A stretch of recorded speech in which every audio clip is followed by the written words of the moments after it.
All right, we're here at table 30. We've got both of our fun choice purple yellow Croc on the table here.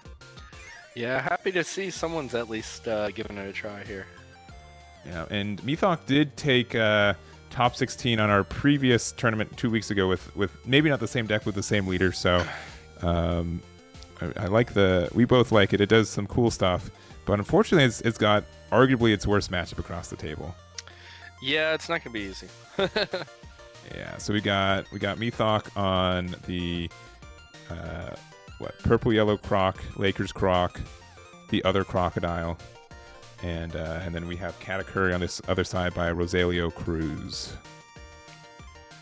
Yeah, Katakuri is just gonna be swinging for 7 all game. It's gonna get a lot of value. Life will be important in this game. Both will have triggers, but we'll see what happens. Yeah, and I think the biggest thing is that, like, and we were kind of talking about it beforehand too, is that, like, you get like a lot of like upper, like, good late game tempo. Yeah. But you don't have a lot of good late game removal. Yeah. I mean, really, the only thing you have that's removing stuff is, I guess, Katakuri if you want to give them a life, which is always an awkward thing, or the Yamato, which can remove things. But at that point, you're probably at best hitting 3 to 4s. Nothing much higher, probably. Yeah, and if you guys don't know what this leader does, 1, it means you're not watching my videos, which is a bit of a shame. But 2, I understand otherwise. So he's purple-yellow, which is a unique color combination. And he has an opponent's turn once per turn. When you return Dawn from your field to the Dawn deck through one of your effects, you get to add 1 Dawn from your Dawn deck as active. Yeah, which is really cool because, like, you get to pretty much Blast Breath for free or things like that. Yeah, oh man. Risu's in chat calling it Playhouse Disney Croc. I hate that. Why it's not? It's the colors, sure, but no way. At least Lakers Croc makes it cool. Like a little bit better. Yeah. Yeah. For sure. All right, we see the pudding come down. Katakuri again there. Ideal start here for turn 1. Mm-hmm.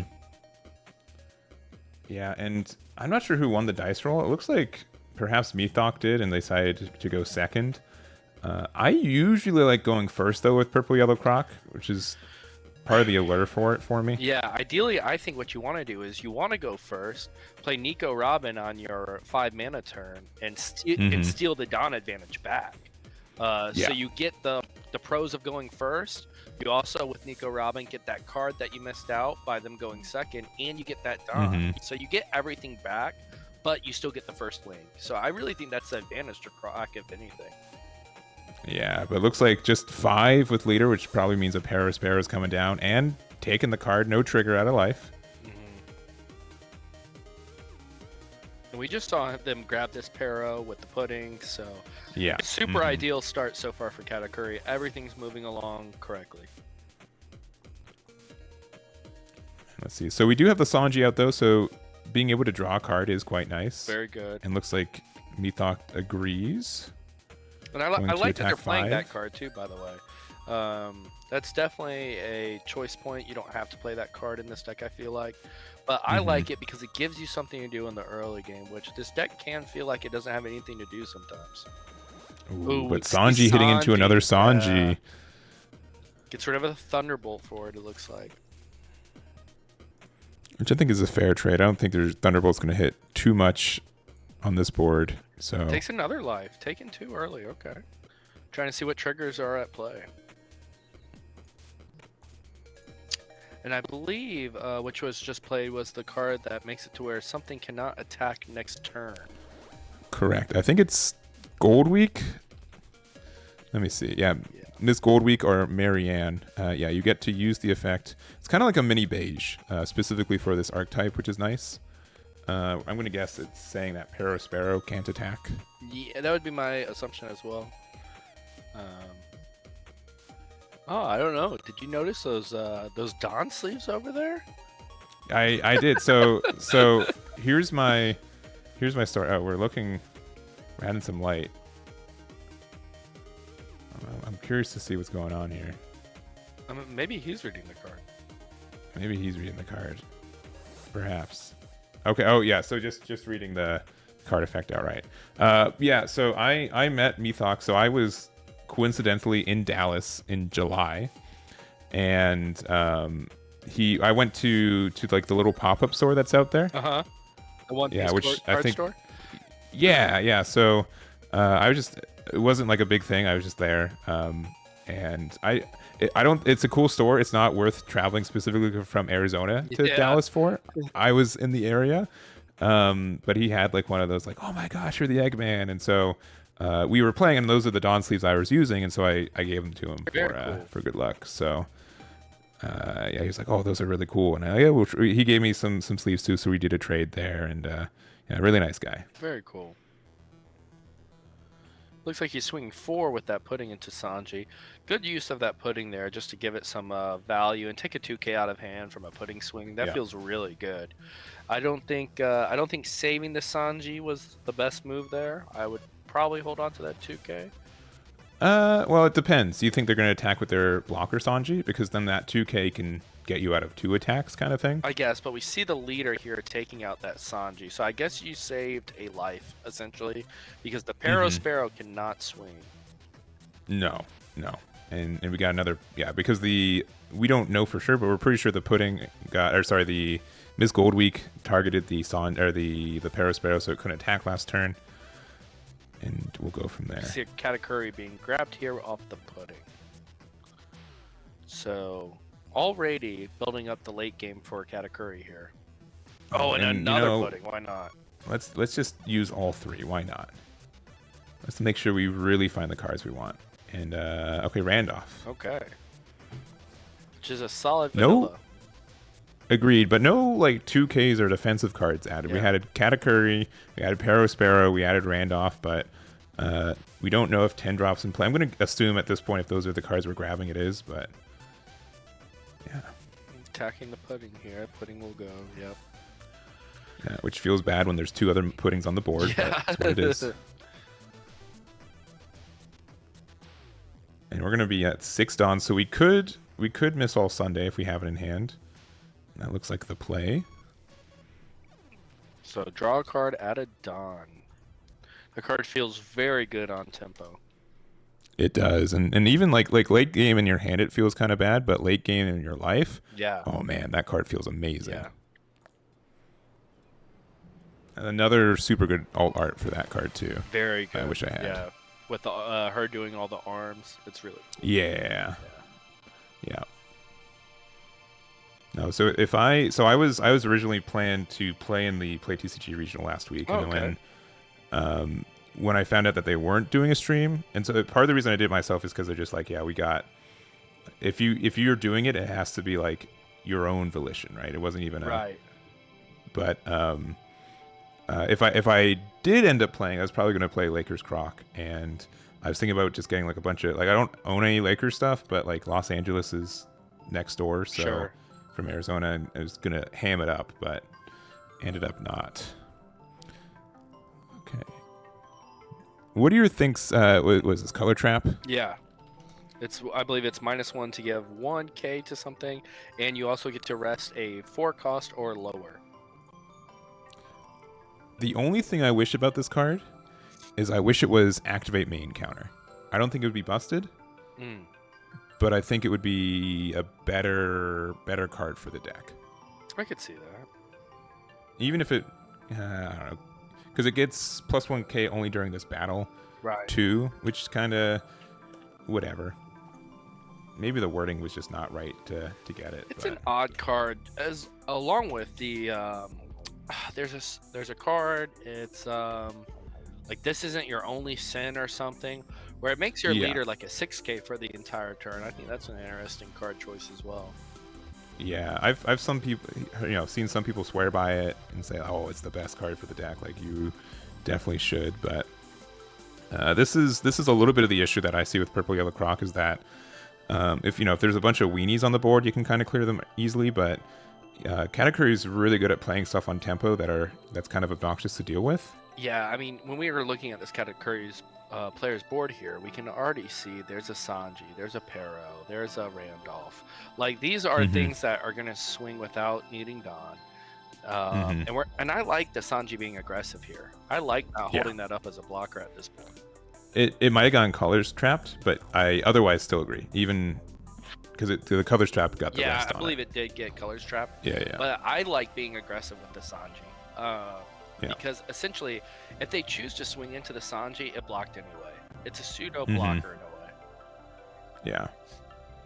No, I agree. You see the but only 3 cards in hand. We know one's Katakuri. Yeah. We knew there was a Randolph in hand, which they played last turn. All right. Are we playing... We could play Yamato right now. We could play 8-drop Katakuri. We could play 8-drop Crocodile.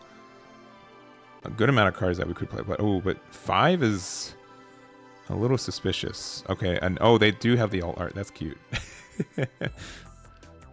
So they wanted to obviously draw a card there. Yeah. The And then doesn't matter too much. Maybe Missile Sunday afterwards. Because they're at 9 Dawn, because otherwise I would use Missile Sunday, maybe find an 8-drop Croc and play it. Yeah. But this is not the big boy we wanted.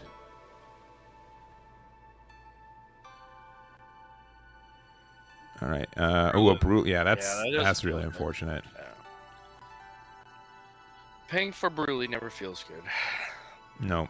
But the benefit is that if they wanted to 8-drop Katakuri any of these away... Yeah. Nothing's really good. They all get these great effects from life. The problem here is that the Katakuri player can easily play down Cat this turn after his Pero has already swung, or the Sanji has already swung, and just tuck that right back into life. And pretty much you're saving it. You know, it can't even be swung into. So definitely a very annoying thing that the Katakuri player can pull off this turn.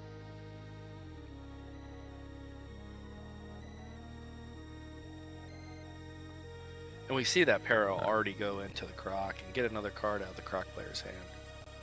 Yeah, and like we know that we have 9 Dawn?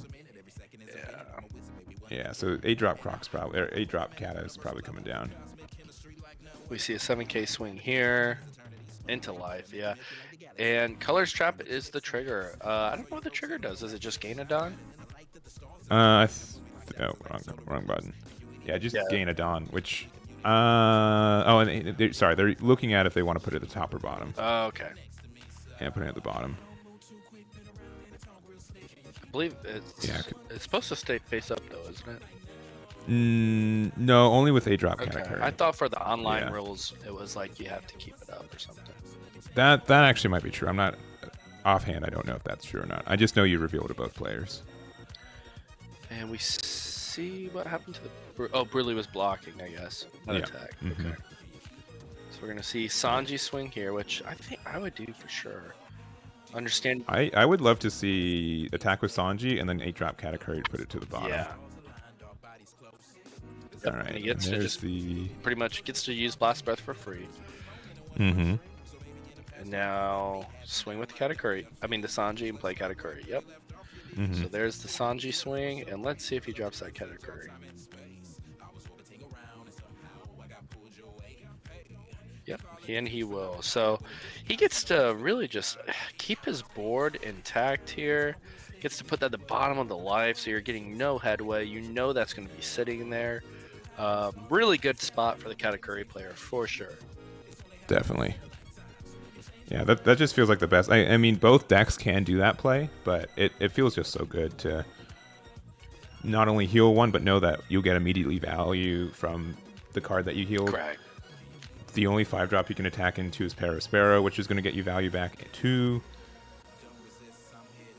And you can even protect it if you want to, I guess, but I would probably let it go here.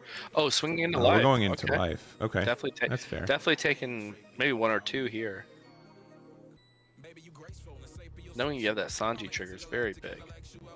Yeah. We see the 2k come down, so you get a 2k out of the player's hand. Croc now swinging. No Dawn being used on the Croc side. We could see a Croc come down this turn.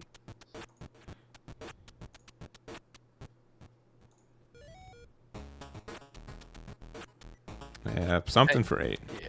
We're gonna it's a Crocodile. And they'll gain a life. And the draw effect is pretty nice on this Croc, too.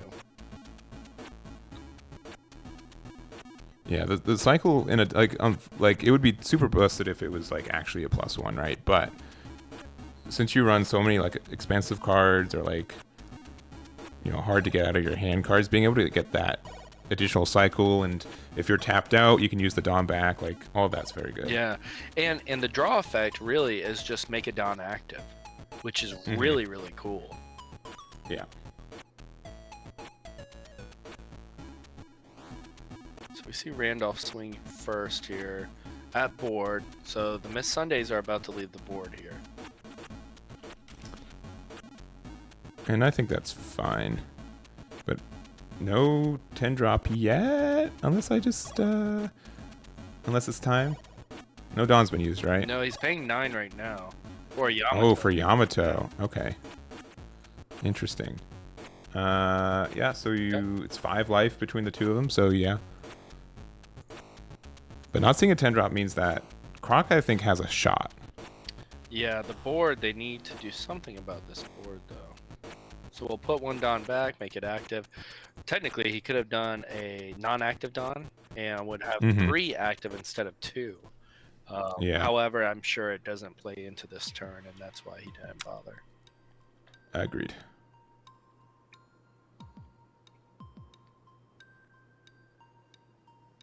And the Katakuri effect, which is always nice. So now the Katakuri player knows all of his remaining life. Oh, deciding to put this at the bottom. So we can expect that to be a beige or something to get out of a jam. If you're going to move and accelerate the Sanji coming out of life. Plays Ikaku. Yep. Oh, okay. Yep. Yeah, that's something I like. Methonk definitely has a list that has a lot of tech cards that I don't use, which is exciting, but you have that. So they moved the Sanji to the top of life. So we probably have beige on the bottom. That's what I would assume. Or another Sanji, I guess, and they're just playing with the fact that you don't know what that card is. But yeah, I would assume it's definitely a beige. It's got to be something good.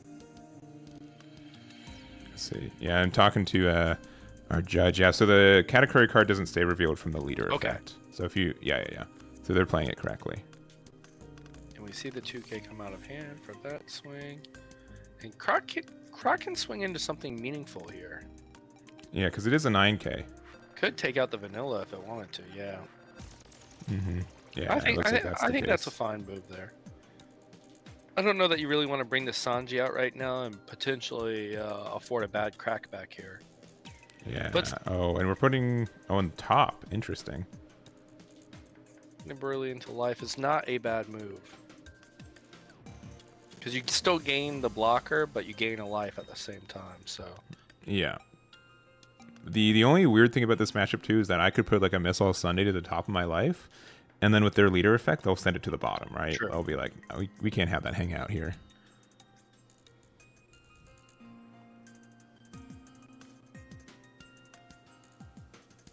All right, and we know that at any time, if Rosalia is able to top deck the 10 drop, it's just getting slammed down. Yeah, like this would be a perfect 10 drop turn, right? You're going to get rid of the Bruley out of life.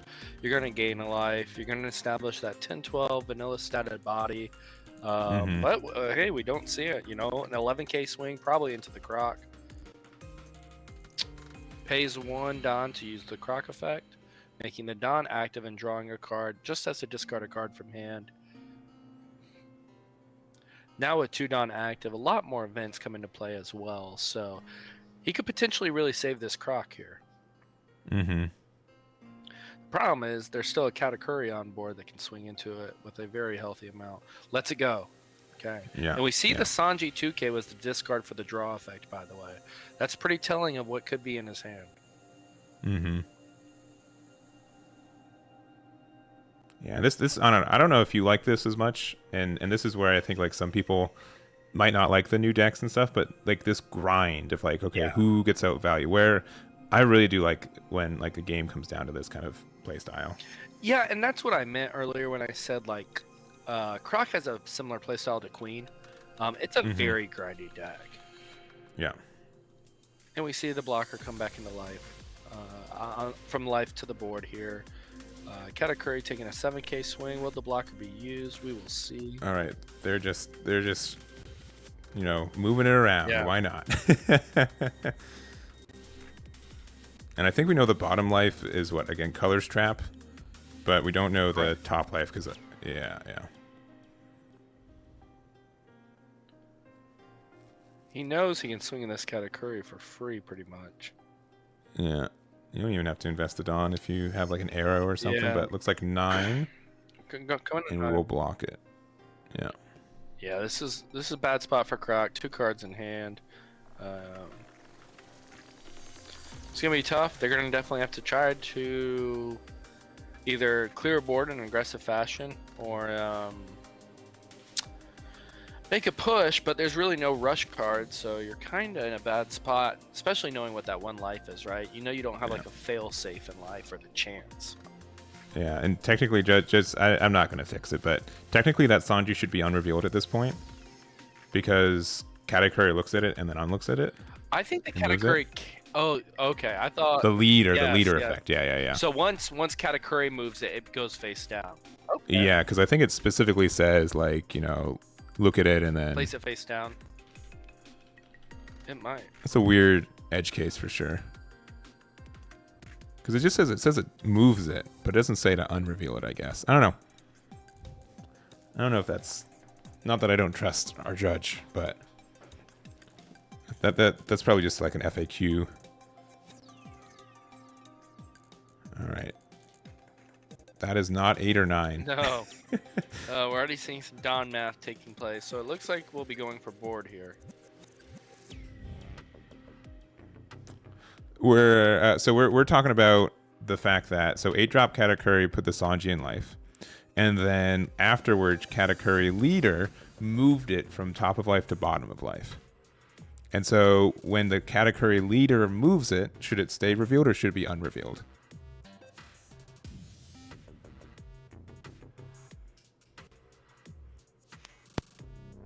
Because the online you just show the card if it's your opponent's card, but you should hide it afterwards.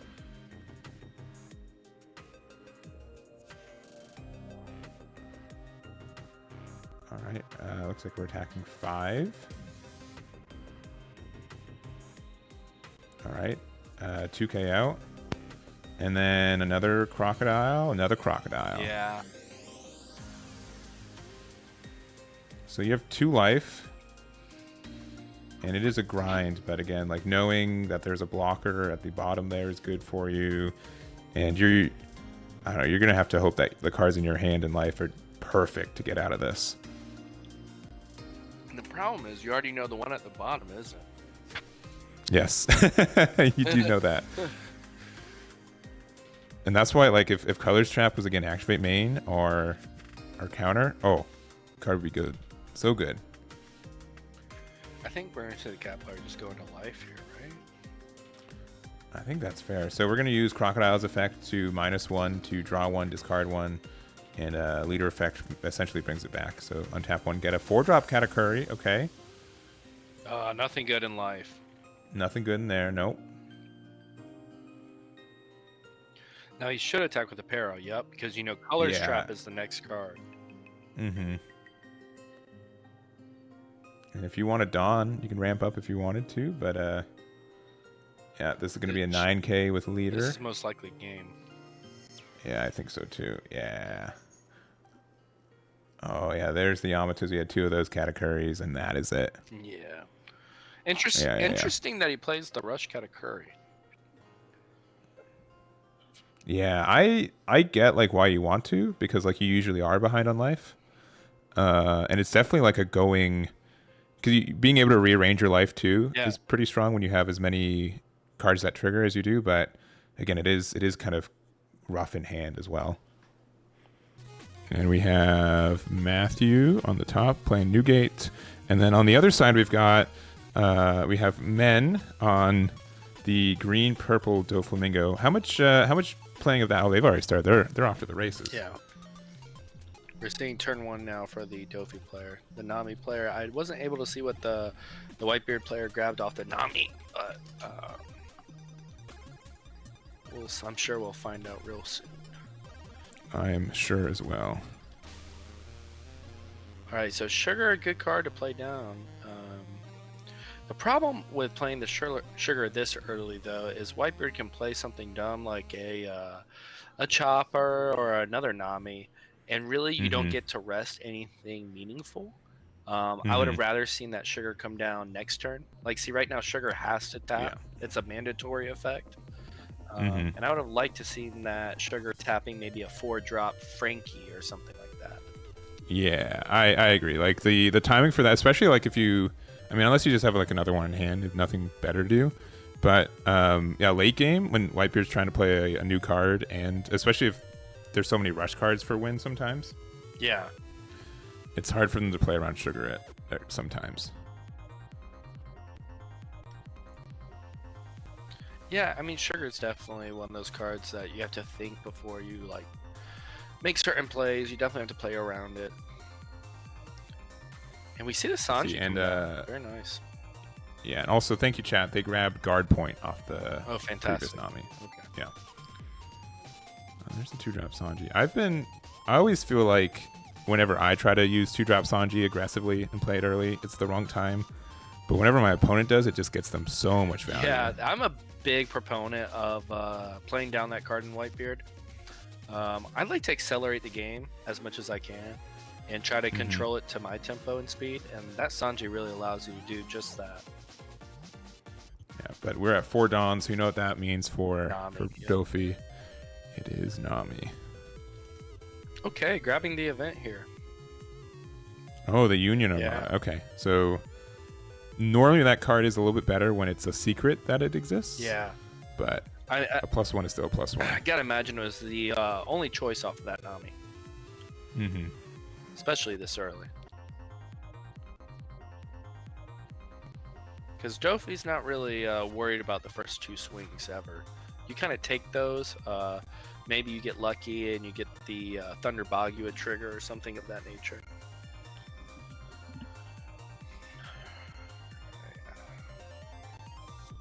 See the 6K swing coming in from the leader. We're going to combo out. Okay. Against Whitebeard, I traditionally think it's best to save your 2Ks for the later game.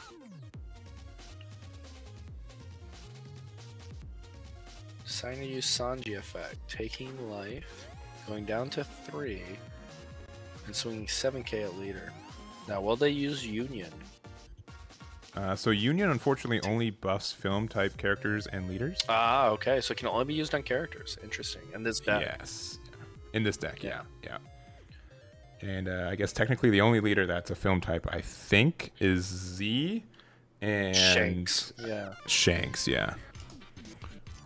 Yeah, man, if this could just buff anything by 4K, it'd be an auto include for my builds. But it is like a get out of jail free card to save your Nami and get that value back. But otherwise, I don't know. Oh, we got the guild. Yeah, we see that come down. Get pegged. I wonder if it'll come down this turn. I imagine it would because the leader can still get value by swinging Sanji if that Sanji isn't gone off the Nami swing. Yeah, but it looks like they're gonna let it go, which is not too surprising. I don't dislike playing guild right now, even as much as it stinks. It's just a 6K body, so it trades into stuff very well. Yeah, I think you might have to play it down here because you just even if you're not using it to draw. Yeah. Yep, and he's gonna do just that. Yep. So.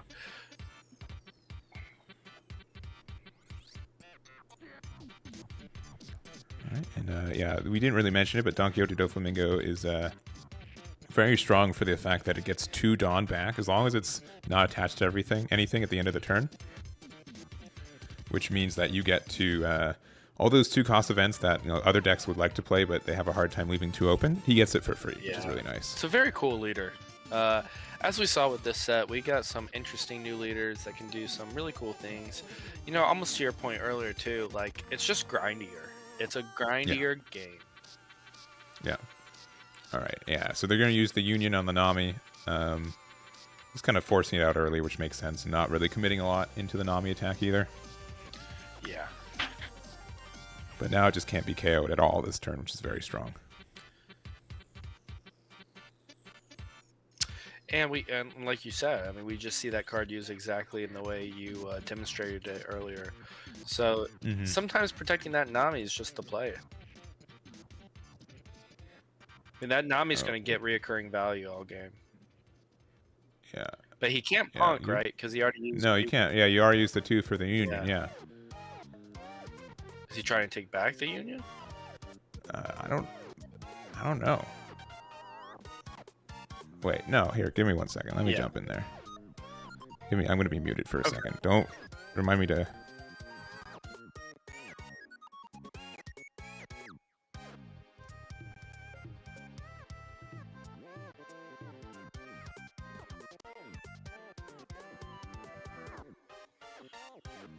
All right, yeah. He's like, oh, I should have 2 open, but yeah, just forgot they played the Union, so they're all good. They're all good. So going down to 1 life for Whitebeard and a Thatch Daddy. Now, I believe the best way for Doffy to approach this turn is to get rid of that Frankie, right? They're going to take that 1 life anyways.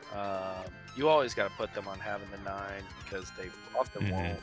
So, I mean, it's a 1 card now. So you really want to try to take out that Frankie if you can here. Yep. So attack with Nami. That's the 3rd card we've drawn off it, which are very strong. Ooh, and we have the Luffy that we can play this turn now, too. And we see the Thatch come out of his hand. So you want to keep taking cards out of his hand.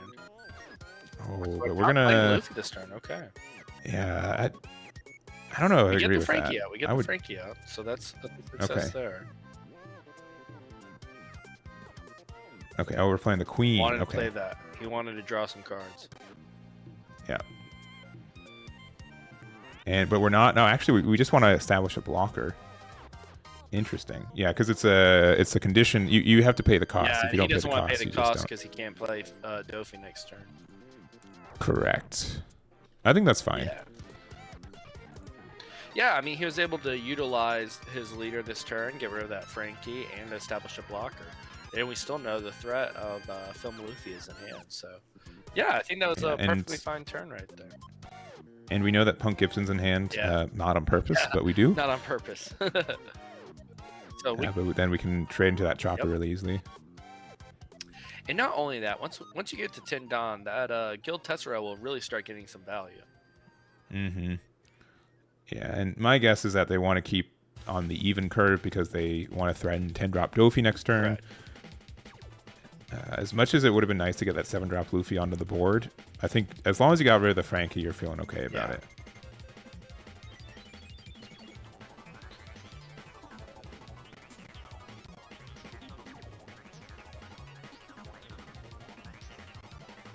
And it's so funny, like looking at green purple Doffy, they either have like 3 cards in hand or 10. There's like usually no in between. I think we're just gonna punk that. That's Probably tap down the chopper, So that's a good conversion there. Yeah. I wonder where he's going with that swing. Is he going into the Nami? Yeah, it looks like going to Nami, 2k out.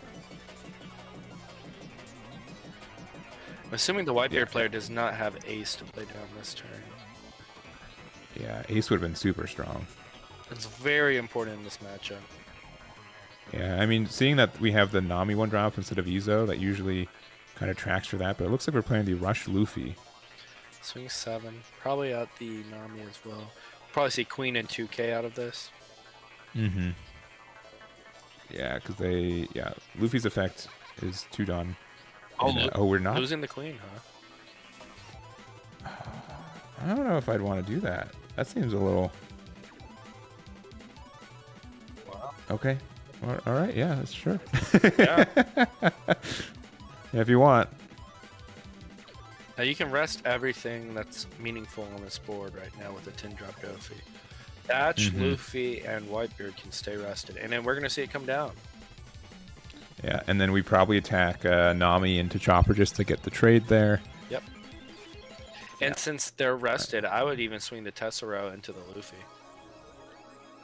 Because they're still gonna, they're going to have to play something worthwhile to get rid of your Tessero in the first place. So Tessero will then act as a blocker, and you get to draw 2 cards. I definitely attack with Tessero, but I I think it just goes into face still, because if you can get rid of the Luffy, you could have won the game, right? All right. Whitebeard with that hand though, I want them to make the decision of, do I let the Luffy go or do I sacrifice for Luffy? Because it can be telling about like what info's in their hand. Whereas for leader, they have to combo out. They only have one play line. Yeah. And I think like this is like Whitebeard is definitely the deck that gets hit by, I think, double 10-drop Doffy more than others. Oh, for sure. We do have our 4-drop Marco though. Important card right now. No opportunity to play ace this turn. And you can like Machino if you wanted to. I guess I would have done it before I played the Marco, but I don't think we're gonna see that come down. I guess it's probably a 4-drop vanilla or another Luffy. And then leave Don up for survival because they're gonna need it. There's a 20k swing possibly coming next turn. Yeah, I think like the bigger thing too is that like we're not even if we don't have another 10-drop Don Quixote Doflamingo to stun the board, we're at 2 life as Doffy. Like we're not. You're chilling. We're not even afraid of losing. Yeah, well, we're chilling. The big problem here too is Sugar, right? Sugar can tap Marco instantly for 2 mana. All right, looks like 5 in the lead. That doesn't feel good. No, because you can punk Gibson and rest the Marco right now. I think that's a bad play.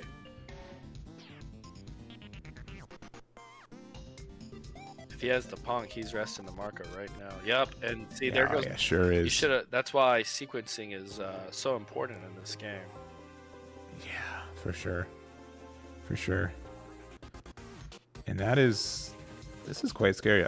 There's a good chance that 20k just wins it outright. I think it will, because you still have a 6 coming at you too after that. We'll see what he does. He has 2 life. I mean, he's really not afraid, I don't think, to do 20k. The only thing you have to be careful is if you do put all 10 Dawn underneath Don Quixote, then you don't get the restand, right? You don't get the 2 Dawn. So you got to be a little bit careful or there. If you attach, looks like yeah, or if you attach all your mana. So he's going to use Nami effect. So he's playing the long game here. And honestly, quite frankly, there really is no reason to rush it. We can use this turn to take a bunch of cards out of Whitebeard's hand. I would have, the only difference I would make is that I'd probably have just had this Nami attack into the Marco. Yeah, we do definitely. And that, because that, that bleeds a lot of resources out. How much film Doffy have you done? How much have you? A good amount. The only thing about, we're attacking into the. Interesting.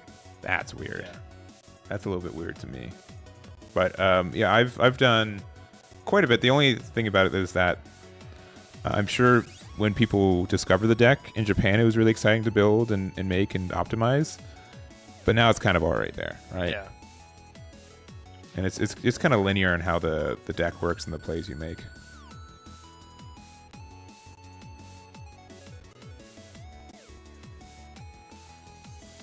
All right, we're going 6 there. All right, 2K get out, man. There's a lot of 2Ks you're getting. Yeah, you're getting a lot of that Whitebeard player's hand. You can take your time. Can you still drop Film Luffy this turn? I believe you can. I think you can, yeah. I think that's probably going to be the play. All right, Rad Beam plus 2K. Yeah, gets out. And then 7 for Film Luffy. And play probably an Uta. Yeah, Uta. And that Uta is obnoxious. It's going to be able to interact with that Marco once again. And just make it so you can't, like, if you swing at all, you get rid of that Marco. For sure. And it stun it. It's just really just grinding on Whitebeard right now. Just grinding cards out of their hand. Making it to where they really can't do too much. You're like, even an ace, it's like a couple turns too late for an ace at this point. Yeah, and Chad is right. You won't go back to 10 next turn, but I don't think you don't even care about that. You've got so many attacks next turn. You've got so many like resources for you. And if you have Thunder Bagua, you do go back to 10, which is also why really wouldn't nice. they go back to 10? Because we use 2 for Guild, and then if we -1 with Uta, then we go down to 7. Correct. Yeah. I was like, I'm pretty sure Guild's 2. But yes, for that Uta effect to rest the Marco, they will have to do that. Yeah. But to your point, that's why these decks do run 4 of the Bagua, you know? I mean, not only is it a great trigger, but that effect is definitely in play. Yeah, but since you're playing like the Union, I think we've seen at least 2. It means that we're probably doing something else, which is fine. But I do just like the standard 4-4-4 split. Well, now you don't even have to use the Don minus. Oh, and attacking the leader, I'd be really tempted just to take this, because those cards in life could just be more draw cards or resources that I need. And you're not in fear of losing this turn. Not at all. But yeah, I think it's definitely telling with Matthew to be aware that that Marco's in trouble, and let's just try to get value with it while we still can. No, you have to swing with the Marco. I mean, I don't think that's a wrong move there. I think he's just like, how many cards in hand? Like 10. And the Newgate's like, man, this is how it feels, yeah, huh? He has Tesseroed, I believe, 2 or 3 times now. He's definitely gotten good value off of that card. Yeah. Yeah, and it's just so clunky sometimes. I understand like why some people don't like it, and it's kind of back to Basil. Like, it's the best card on the board, but the worst card in your hand. I always go back and forth on that card.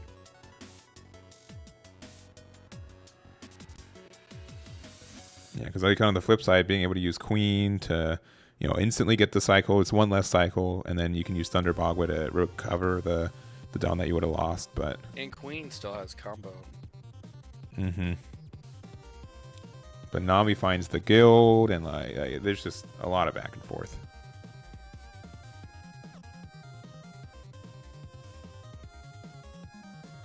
All right, this 9 is going now to Luffy. And we got Spiderweb? Yep. We do. Such a cool interaction. Yeah, so like obviously like, the original one, Paradise Waterfall, got a lot of value, but now being able to like in a deck that already gets the 2 Dawn back easily, it's very strong. Yeah.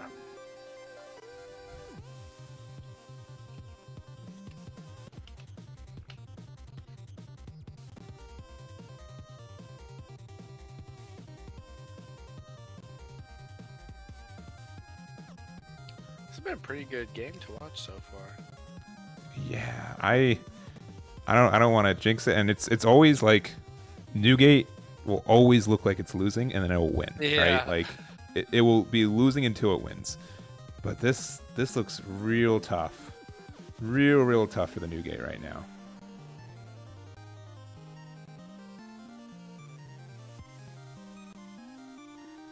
All right, they finally got rid of the Nami though. They only drew 4 cards with it.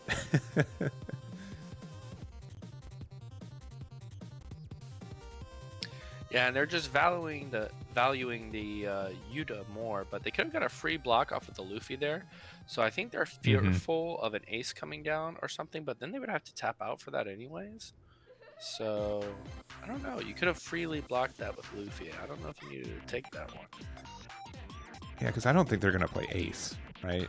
No, and then we're just gonna see Luffy come down, and he can't tap out or do anything more than 6k. So yeah, I don't even like the attack here because it's a free block, right? yeah, it's a free block. I mean, maybe the Doffy player doesn't realize that. Yeah, or it's a draw 1, which I think men will take that. So 2 Dawn up though. These attacks on board, about 5 cards in hand. I think it's very tough. Yeah, 5 cards in hand. That's very tough for Matthew here. Well, you just attack 6. Okay. 18. Yeah, that's fine. Yeah. 18. See what happens. I'd be very shocked if you can even get out of this 18k. Let's see. 9. 12. And yeah, even if there are 2 kids, it doesn't matter. Yeah. All right, looks like men takes that one. All right, so we have Ahad versus Chris. And again, it's Zoro versus Stardeck Croc. I do think this deck can be a little bit tricky for Crocodile to keep up with the value there, but we'll have to see what that looks like for this matchup.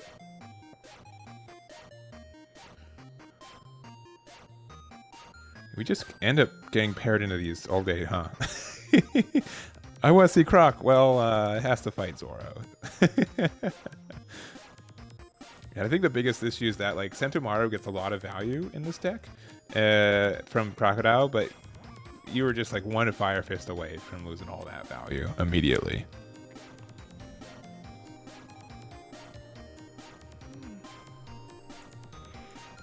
Mm-hmm. Let me get this timer set up. We're almost, pretty much where I was as late setting the timer as I was last time. I didn't have to change it. That's crazy good. That's the value I look for. I think I underrated it at the beginning of the meta. And I don't know if I just played it wrong or I just honestly played against a lot of Zoros and I'm like, how is this deck supposed to work? But I definitely think that it's a value-based deck, and people who kind of figure out how they're doing. Oh, there's the Fire Fist, yuck. And it's deceptive. I think the only thing with it is that, you know, you have to find your pieces at the right time. You're going to have no help to get there. You're just going to have to hope it's there. And but I do like the, you know, the -4 effect from the leader is really nice. The decisions you get to make with it are really cool, and you have some really good removal and end game cards.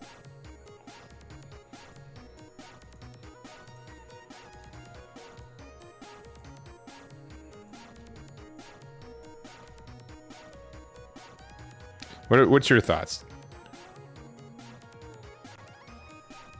Croc's really solid into Whitebeard as well, and I think that's an important matchup to have in your favor right now. Yeah, I think that's fair, and you know, everyone's looking for a way to beat Whitebeard. I think compared to Zoro, I think Zoro and Law can get farther, but for the amount of people who are on the deck and the amount of people you're playing against, there's just Whitebeard. I think is a very good deck to build your game plan around. 100%. Which is why I also I enjoy seeing the green purple Doffy that we saw last set. Last match, I mean. Yeah. And I like this right here, being aggressive with the blocker Pacifista. I'm all for that. And for 5, we're playing. Wow. Okay, all right. Wow. All right. We got the tech spice. I would have never expected. I equally. And honestly, I don't think this card. I think the thing that robs this card from being seen more is that it has a. It's too fair. It's too fair of a card. I think it could have had a counter, or I think the on block could have been free. Yeah. But it's but also it doesn't really matter. It's just gonna get Fire Fist, so we don't even get to see the cool stuff. Because it would have been good for this matchup, honestly. Yeah, I agree. It would be a very good tech for it. But at the same time, you're forcing your opponent to slow down, spend that time and Dawn to get rid of it, and I think that's something to, you know, say in itself, right? Yeah. And then they have to take this, so unfortunately, already down to 2 life. Ugh. It's a little rough. We're going to be at 8 Dawn, which is also just 9 Dawn is where you want to be, right? 8 Dawn is not quite there. Being able to play Mihawk on curve, bottom deck, probably, you probably get rid of the Makino and then attack into the Dawn, but...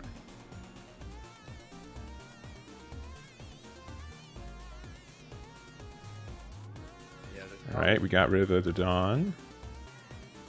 I mean, if we have Sentomaru now, if we long gamed to looks like it does. Get rid of. Oh, we do. Okay, nice. Okay, nice. And here we go. Yeah, being able to get value from it, and now they have to have a second Fire Fist. And honestly, second Fire Fist, it means 4 events. You have to have second Fire Fist and second event to pitch with it. That's usually asking for a lot.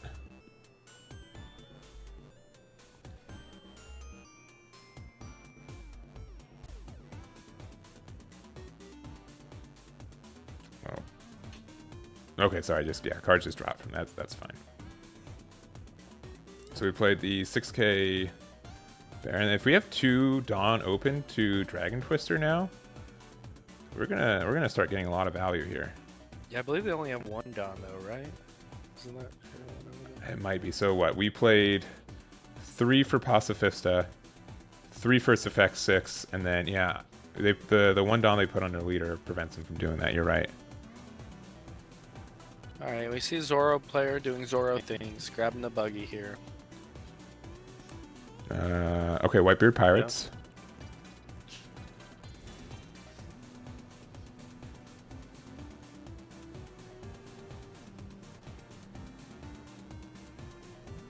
We should have 8 more Dawn to work with. All right, Zoro Dawn underneath Zoro, Man of Culture.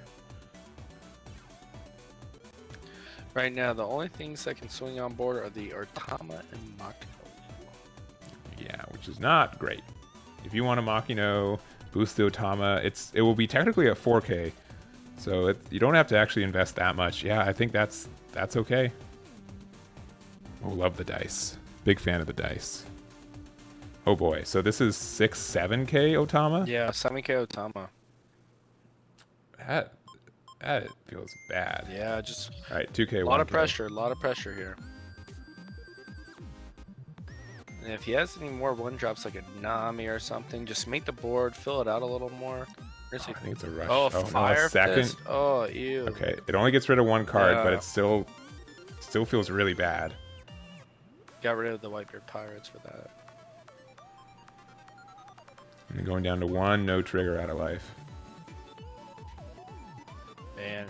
And the problem here is, like, your best card in this deck, one of them at least, is that 10-drop Kaido. And it just feels so bad putting Buggy and Otama back, or Makino, or anything like that. Any combination, right? Yeah, it feels just bad.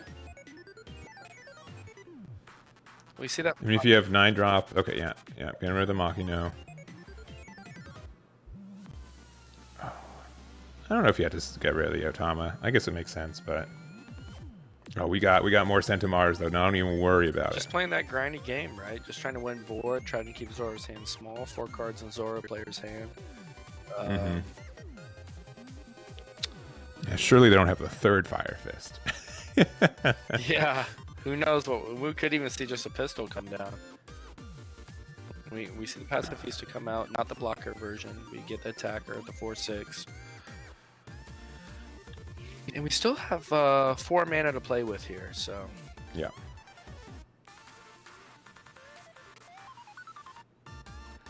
I would have maybe liked to see the blocker one come down, but oh, okay, 3,000 worlds. Okay. Bomb the buggy. Okay. All right. I'm all right with that. 3 cards in hand though. Yes. Well, now the Zoro player is at 5, and the Croc is at 3. What is being... All right, 2 for to Dawn. Yeah. And that Zoro player is just gonna go and try to fill up that board again. Probably gonna grab a Buggy or a Nami here. We're gonna see Buggy. Izu could have been an option. You never know the build. People always move it around. But look at this. They still have 5 cards in hand. That's why. Oh, and Jambe, that's trouble. Yeah, that is almost a checkmate. Yeah, that is scary. That 1 life the Croc player has now is crucial. You have to keep it. You have to try and keep it at all costs. And I think if I'm gonna guess they just didn't have a blocker Pacifista in hand. Yeah. Or left in deck, but. Yeah. And knowing he has a Diablo, he just forces that big time Zoro swing right there. Yeah. And being at 4 cards in hand here for the Croc player, there's no way he can survive the Diablo turn. Because it's a 14k swing. So, unfortunately, this is going to be a wrap. Yeah, I don't think there's much you can really do. You can play some blockers, but...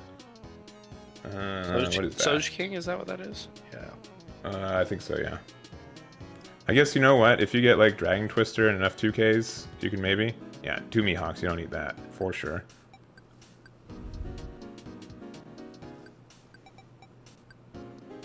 Yeah, you would need Dragon Twister and all cards being 2K. Yeah. Or they could bounce back their own Sentimaro if they want. They could. Attack with it, bounce it back to hand. All right, we're gonna see that Sentomaru attack. Not a pistol, not a fire. No, no, no, no, no. Oh no! Fire fist. Okay, that means you made the right play attacking with it, though, right? What were the odds on that? Guard point. If I was testing today, it's like 100%. I hit it like 3 times. I'd be like, oh, I played Miss Sunday first, my bad. And like, oh man. Alright, -4, the Dodon back to hand. Okay, so what? There's a shot again. No, yeah, it has to be specifically all 2Ks and Twister in hand. And he's gonna do just what we think, I imagine, but all on Zoro and Diablo here.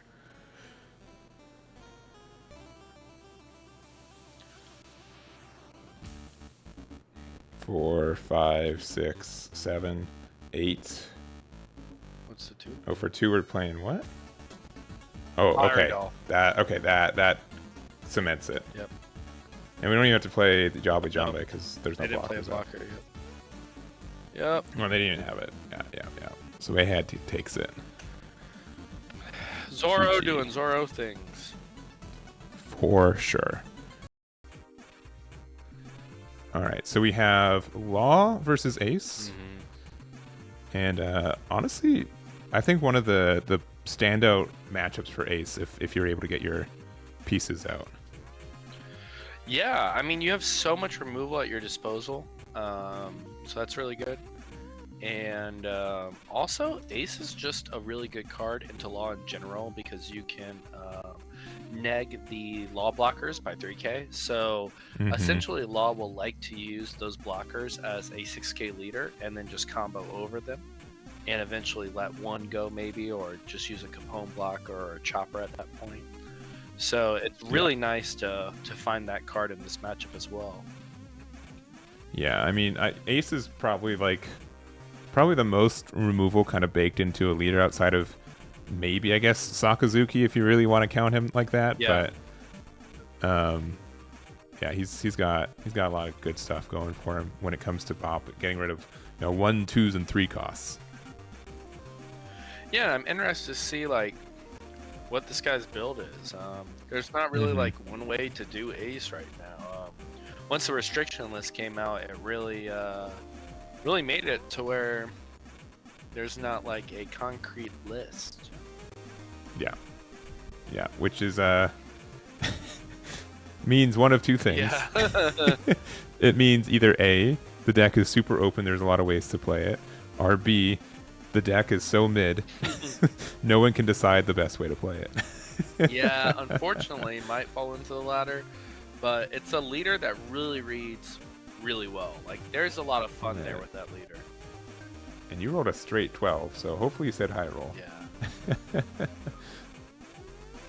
And I think Ace kind of wants to go first, but I think there's also a lot of value going second, getting that extra card draw and denying the potential goodness from Law as well. I think just so I can get an extra card in here, I'd go second here as Ace. Because Ace, I mean, unless you see the buggies and stuff, you're not you don't have ways to really keep hand advantage while gaining board like Zoro does as much at that frequency. So it's almost like OPO1 where Red had problems with draw, you needed more draw. Sometimes they would try to just lock you out of your cards. And it looks like the Law player is going to go first here.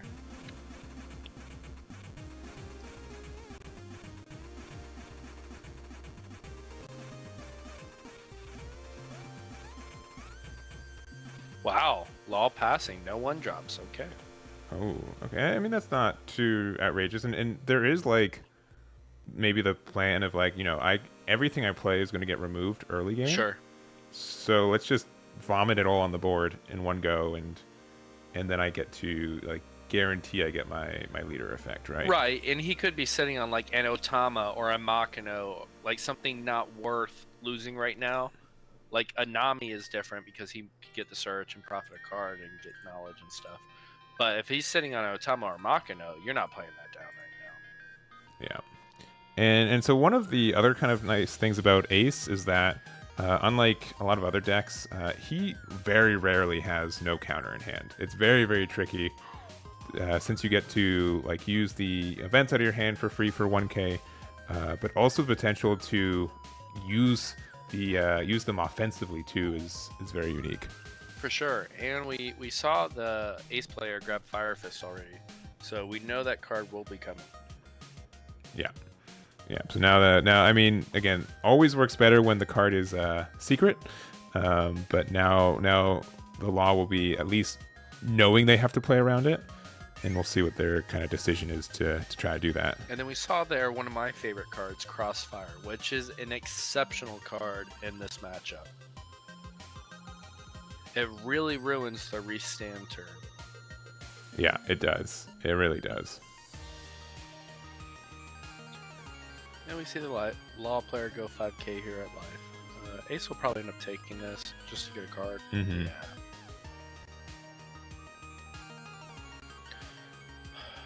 Tough spot for Law. You know they have the Fire Fist.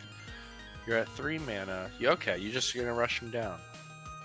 I think. Leave it standing. No, yeah, I was gonna Standing, say, okay. yeah. Give them no value off the Fire Fist if they choose to use it. Try to tempt them. Yeah, and for I know there's probably some people in chat are like, why didn't you attack? That card has rush.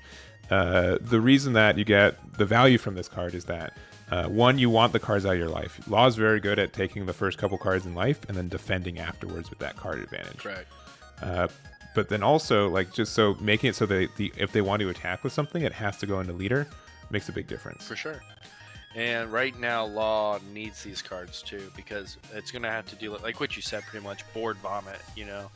And you're going to do that by having a lot of cards in your hand so you can spam the board to use leader effect. Yeah, so takes the first one off of that, which is a 5k with Machino, a 5k with Buggy. I imagine just going to take this as well. And then either a 5 or, I don't know, it's 2K. Ace you always got to be sneaky with, but yeah, 6k here.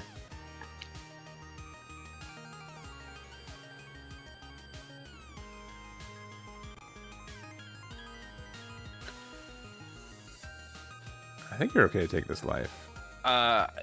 As someone who played it for the weekend, I did not care about my life till I got to 2. Yeah.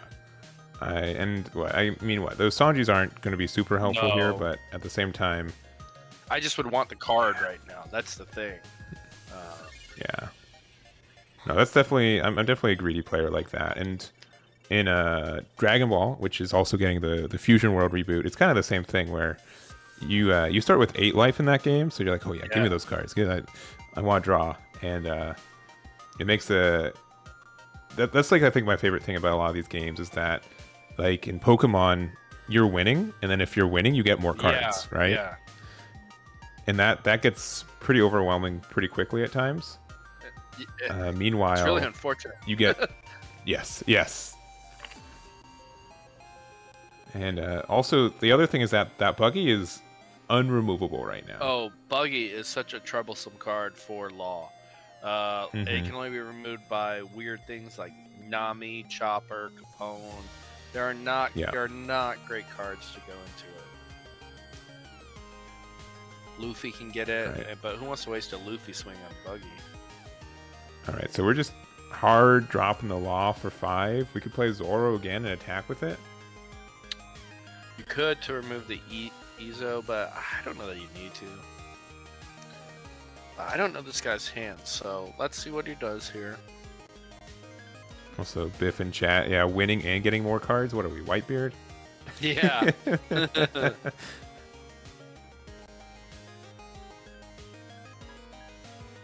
Sounds too good. Yeah, okay, deciding Zoro and probably attacking the Izo.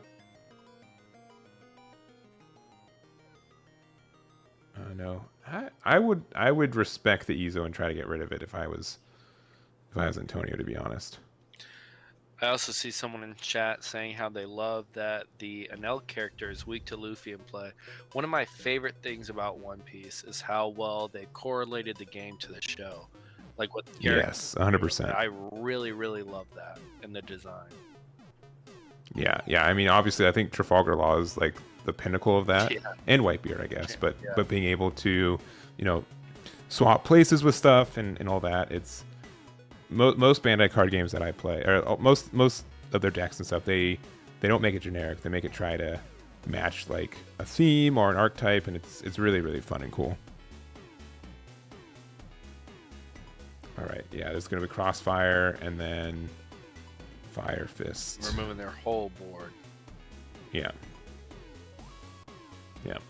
I do agree though that it does make some things unintentionally super good. Yeah. And or super bad, but otherwise, yeah, it's very cool. I mean, anyone can make the argument that that's the case with Whitebeard, right? Like thematically, it's a perfect card. It's the strongest card we have as a leader, and it's killing itself as it goes along. But consequently, right, it made the card too good. Yeah. I had a chance encounter to interview the voice actor for Whitebeard back in July, and he's like, hey, by the way, do you know that he's an older guy, but so he doesn't kind of understands how card games work, but I'm like, by the way, like do you know your character is like the strongest guy in the game, and like he's running. He's like, yeah, of course, he's the strongest guy. Why wouldn't he be? Yeah. He's like, yeah, of course. It makes perfect sense. All right, so I think we just did 5 in the leader. All right, we have Bonnie for 2. And then if we have 4 1-drops, that's still not enough to go into shambles. Yeah, this ace player is really looking at a pristine matchup right now. Everything's gone right. Saw 2 searchers off the jump, got the Fire Fist out, got really good value off the Fire Fist on top of that. So definitely looking really good here. And if I was to be honest, I think Antonio played too scared. Yeah. I think at some point you have to just say, if they want to ruin their tempo, go for it. Correct. You really just gotta put them on. Gotta have all the right things at all the right times. I understand you saw the Fire Fist, but you gotta think it took a lot for them to Fire Fist, Crossfire, and do all that. Oh, so we're playing our second Trafalgar Law. And we do have a pretty chunky hand. Oh, into a chopper. Okay. Now, unfortunately, there is a card that exists that Ace can just still be pretty mean with right here. Yes. Flame Emperor. And, I mean, even just an Ace. Get a 7k on the board. Swing over the top of this Law with everything you want to with the Ace, and then the Ace character as well. I mean, that puts Law in a really tricky spot.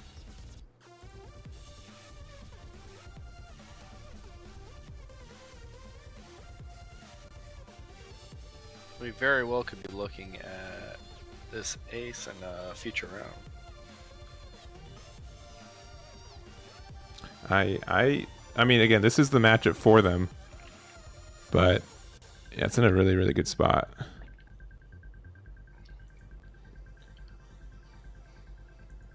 I believe that buggy's swinging for like 7k right now.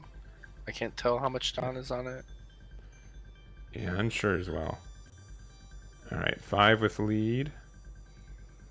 And, Law takes that block. We could have pitched a card from hand to make them pitch a card in hand, but we don't actually have that many in hand for Ace, I don't think.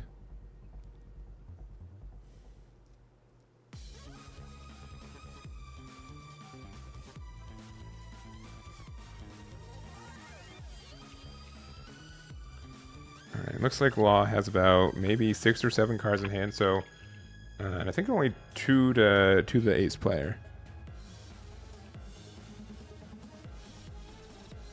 Alright. The Bonnie that we saved last turn. We're at 9 down, so we have 7 open right now.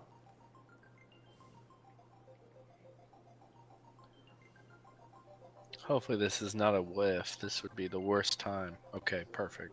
Yeah, we got a Luffy there.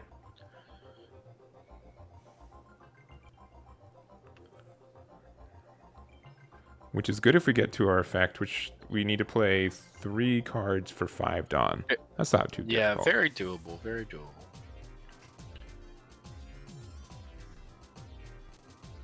Let's see. Also, straw hats are cool for the gifted sub. Thank you very much. Do appreciate it.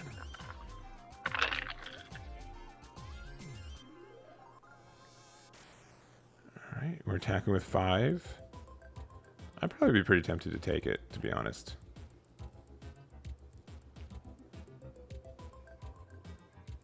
I don't know if I'm a bad player or just a greedy player, but like when I see those cards in life, I'm like, yeah, I could use another card. I don't care. I mean, I played Whitebeard for 3 sets, and I took everything. Oh yes, yeah. Who am I talking to? You're right. You're right. You're like, that's hand part 2 over there. All right. So another Bonnie. So we have to specifically find 2 more 1-drops for 3, or two more cards out for 3 Dawn. So 3, 4, 5. All right, beige. Okay, we just need another. Yeah. So I think we'll be able to shambles this turn. Yeah, it's looking promising.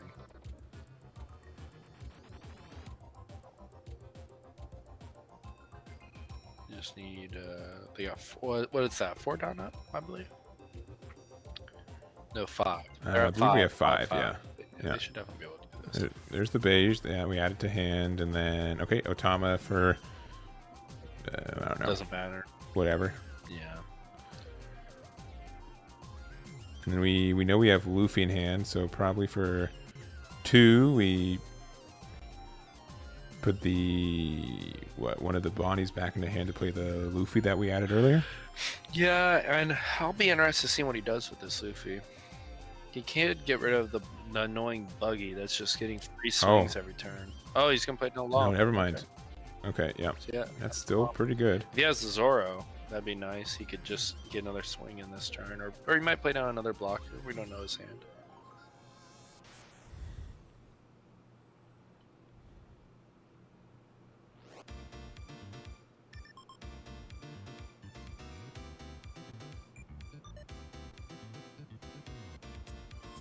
All right. And are we gonna? Okay, yeah, we're gonna keep on digging.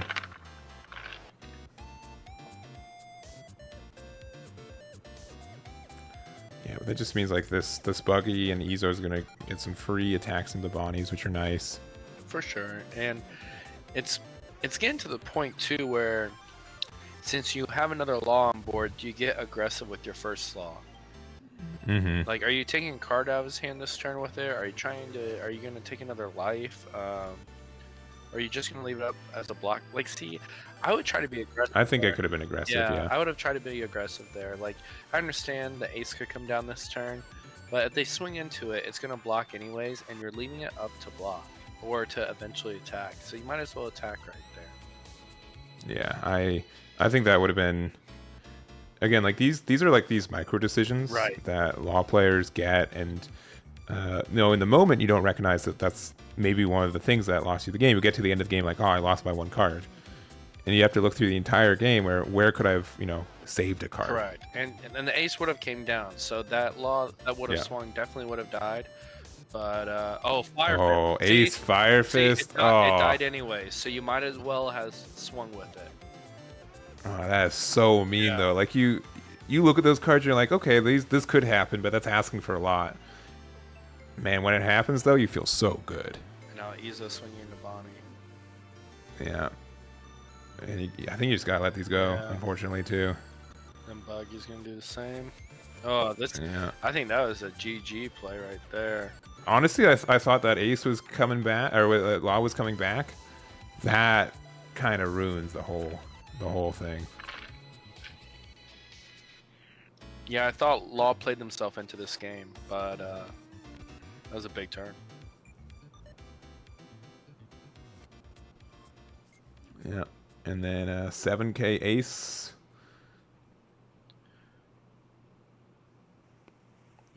I think we gotta take it. Yeah, you just need cards. As much as it sucks. Yeah, you need the cards. You need beige to be out to be 1 less card you need to play, and not agreeing.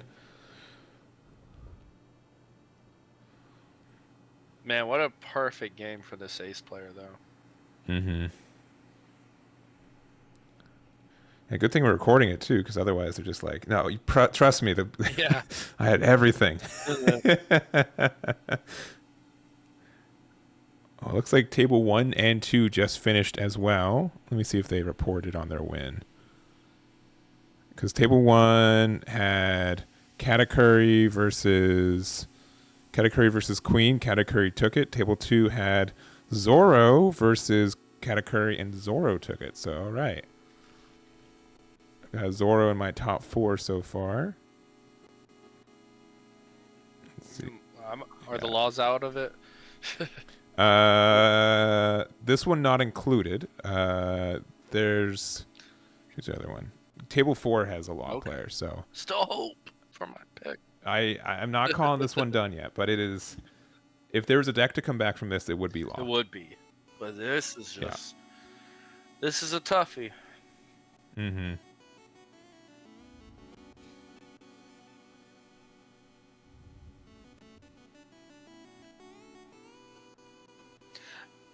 And that Marco is just sitting there too, and you know you can never remove it because you're playing against Ace. Yeah. I'm gonna take a 2K.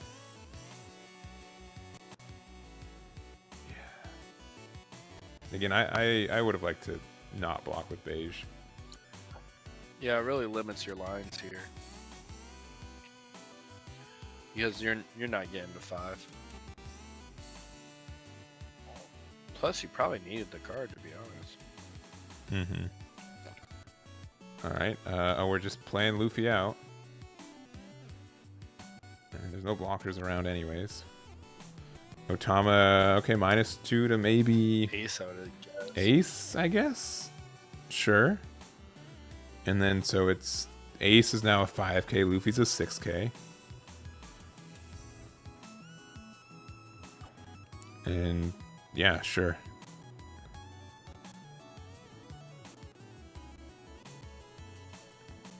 Let's just look another 2K out of your hand. And 3 mana for Zoro? Yeah. Zoro. And what? Do you want to attack into Izo? Do you want to attack into leader? Like, none of it. None of this feels great. Nah. And you have no blocker. You're pretty much... Yeah. You're pretty much... 2 in hand. Yeah. All right, gets rid of Marco, and then, yeah, that Marco's coming right back.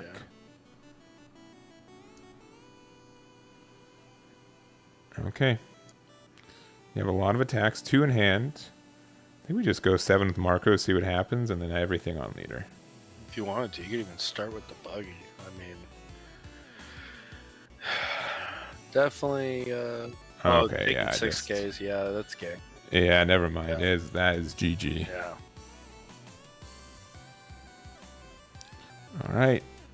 We have Ace going 4-0. 2 more rounds left. Very exciting.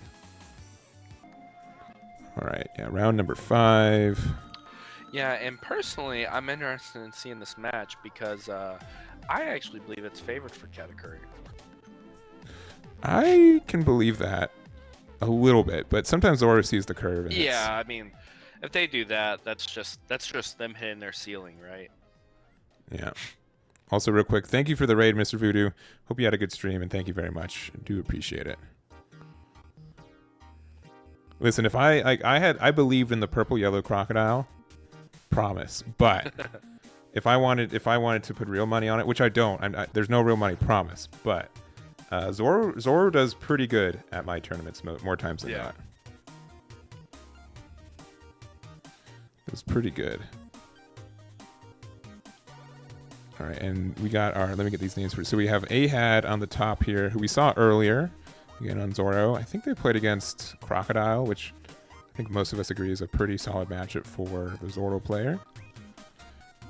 And then we have Corey Hansen on Katakuri, which I'm not sure if we've seen a full game from them. Strong starts for both. Seeing their searcher, getting set up, curating that hand. Yeah, and honestly, the biggest thing is, like, obviously the cycle from putting is fantastic, but if they have a 1-drop that can trade into my 1-drops, it just prevents how fast I can really feel like I can go, right? Sure. I mean, it's at this point, Katakuri is trying to create bodies, right? So you can swing into their cheap board that they'll create over time. I mean, and we saw the Perona grab Cracker, which could be a useful card down the line as well. Nice time to play the Brulee. You don't really have anything else to do there unless you were going to swing with the Perona. But it's like we were saying, you want to save that Perona to swing into their weenies. Yeah, and we kind of have to block with it now or it gets Marco'd later, but... Deciding to discard the Cracker there.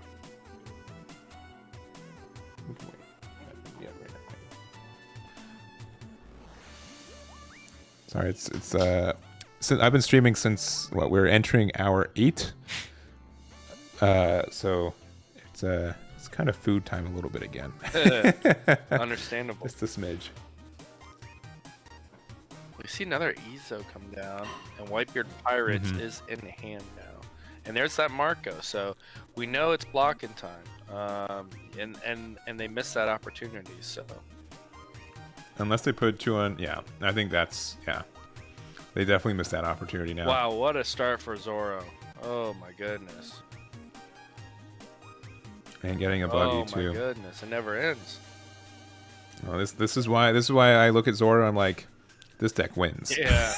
when this happens, it surely does.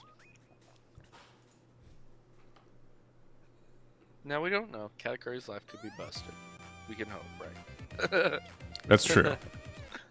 Again, like there's a lot of tempo involved in this game, and you can see who's pulling ahead with it, but it's never over till it's over. Okay, are we going to see the vanilla? It looks like we are. Yeah, I like that. That Randolph? Yeah. Hard to get rid of. They're going to need the Tama to Fire Fist, and that's a 2k out of hand, as well as 2 events, so that's a good card to play down. Make it difficult for Zoro at least. Yeah, and I've said this, I feel like dozens of times at this point, but it is remarkable how good cards without skill are in this game. Yeah. They do so well. I'd probably just take this if I'm Katakuri. I want to flip over some triggers. I want to slow this down, or at least I've got a body. Yeah, because like you want to get that advantage for you, and I've got a friend at locals who I'm surprised we're not blocking yet either, because we know that Marco can come down at any time. Unless we want to attack with Brule and try to get rid of one of these 1s or 2 drops. We know he still has a buggy to play, and I think that's about to come down right now. Yeah. I'm a little surprised we actually didn't see the Marco come down this turn. Yeah, I think that, especially since like you don't really have a good way to get rid of it in yellow. Yeah, and there's the block. Around 0, I don't know what happened there. Or around 5.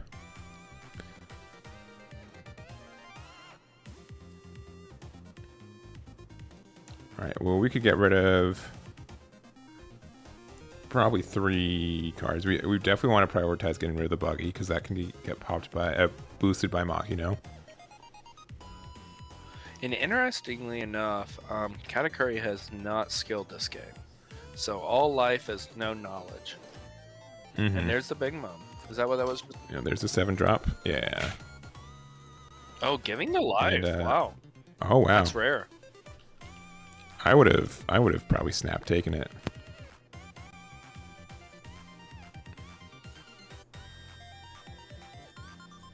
Zoro usually ends the game with, 5 cards in life anyways. Like it's really easy for them to have like a high life total at the end, but yeah, I'm shocked the Zoro player did not trash their life, but this is exactly to your point earlier how tempo can change. Zoro started out very, very hot, and looking at this board, I don't think Zoro has that much advantage anymore. They are very wide, but that can, you just gave me another chance for a trigger. Yeah, we have 3 cards in hand, but yeah, the triggers that yellow are able to produce and letting them draw a card, it's usually rough for red if they give yellow that.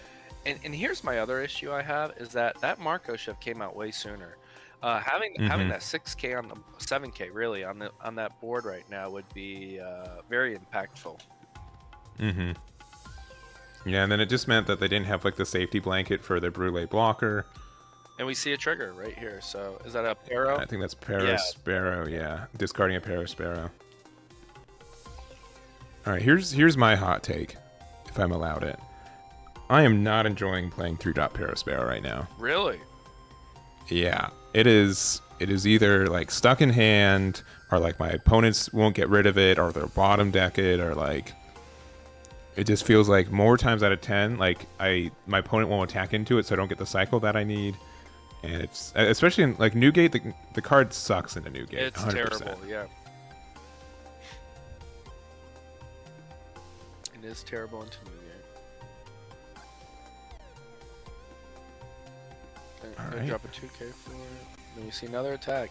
Zoro's just committed to this going wide and not putting out meaningful bodies like a Marco. Yeah, and I mean, you are on even curve, I believe, so you know that 10-drop mom's not coming down, but you know this board is just going to go away now. Right. Yeah, why not take it? You're at 2 life, which is a good place to be for Katakuri. And that pudding gets to swing right into that Izo for free, essentially. So. Yeah, and that's, I mean, it was like 20 minutes ago, but that's why I'm like, yeah, these 1-drops, the fact that they can trade into 1-drops is really where the value comes in like a matchup like this. Grab a beautiful alt Sanji there. Oh, I wish I opened 2 and we got rid of them, but I'm like, wow, man, these are the ones I wish I could keep. Yeah, very nice looking cards. So we got 8 mana left here. We'll see if we want a cat skill yet. There's really no reason to. Everything you swing into really heavy, unless you just want to know life, which is always important then. So swinging 2 into the Izo, you gotta let that go. You can't be giving up cards right now. There are 2 mana up. Could see a Red Hawk to get rid of the pudding that hasn't swing. But we'll see. Yeah, but this is. I don't know if we don't know cards in hand, right? But again, like that Marco, I think would have been way more impactful than 4 or 5K swings at this point. Yeah, most definitely. Not only that, but Zoro, like Ace, can do very well at keeping that Marco alive for the entirety of the game. Because now you're trying to defend or what? Is he going face or attacking to the bodies? So that must have gone into face. That had to, yeah.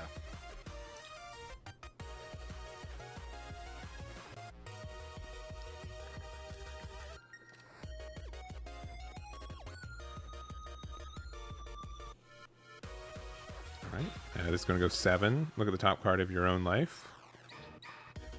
Keeping it there. Oh, man, Shakti's not clearing board, yeah. Yeah, 100%. I think that would just make it so Zoro doesn't really have anything to do next turn. And it just must mean like you don't have 10-drop for next turn.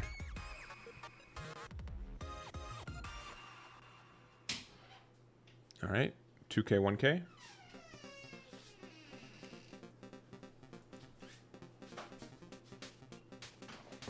This is a 9K swing, which I guess we're going to be... Are we getting out of this? I guess. Radical and a 2. A Rad Beam. 2, yeah. 2K. All right. And now we're just going to put down Sanji blocker and pass, I assume. Yeah. Yeah. Okay. 2 cards in hand for Katakuri. 2 cards left in life. They know the top one. Yeah. At least. I'm not sure if... I don't think they moved the bottom one I don't down. believe they did. But this is a very winnable spot for Zoro now. Yeah, I mean, all it takes is Fiery Doll, cards like that to really allow you to abuse your Don on these other guys, on the weenies, and they can get there, They could have definitely had the opportunity to clear a board and then just worry about rush cards, which a lot of Zoro lists have gone away from in high and low. Yeah, they're not as prevalent as they used to be, and I think that it just must mean that Corey doesn't. If I had 10-drop in hand and I knew that I was slamming it next turn, I'd want the board to be cleared enough that I would not be afraid to do so, right? Yeah, or he just feels like that card just isn't going to give him much value in this matchup. You kind of do take a turn off, unless your board is so prevalent that you can win that turn by getting rid of the life and then swinging in. But we'll have to see here. All right, so that 2k out means that I don't think you can win as Zoro this turn anymore, unless you have a rush card. Well, and he still has Sanji blocker, so he's probably feeling pretty good. He does know one of his life, so he could have made this play knowing that he had whatever he has in life.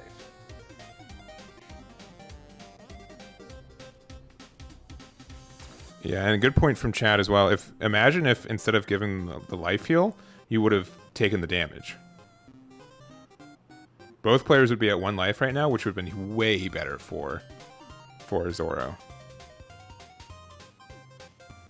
That is very true, and that's what we were saying, right? Like, it was shocking. It was shocking to give Katakuri that trigger, and I believe that trigger was the Pero, by the way. I think that's I think you're right. I think you gave them a Pero in life, which has gotten them a bunch of value right back.